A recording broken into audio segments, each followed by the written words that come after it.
In a rare, dramatic move, former top aides to Donald Trump, people who once worked side by side with the former president, have issued a chilling warning to the American public. They've released an open letter, one that's causing a seismic ripple through the nation. And its message: the very future of democracy may be at stake. But how did we get here? What are these aides warning us about? And why, after years of standing by Trump's side, are they now sounding the alarm? This letter isn't just another political jab. It's a signal from insiders who witnessed firsthand what goes on behind closed doors, far beyond the cameras and press conferences. These former aides aren't your everyday critics, they are people who had Trump's trust, his ear, his confidence. And now, they're speaking out, claiming that something about the current political landscape has compelled them to break their silence. So, what exactly are they warning us about? The letter paints a picture of growing challenges to the democratic process. It suggests that in recent years, there's been a gradual eroding of norms that once held our system together. These norms, they say, are more fragile than they appear. A few key phrases pop out, striking a nerve: the weaponization of institutions, unchecked power, and perhaps the most unsettling of all, a threat to the balance of democracy.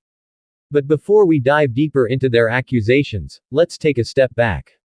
Why are these aides, people who once fiercely defended Trump, now saying that America's democracy is under siege?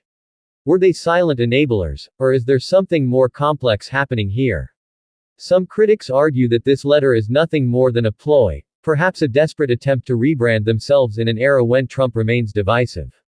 But others are paying attention, asking a different question: what did these aides witness that drove them to break ranks?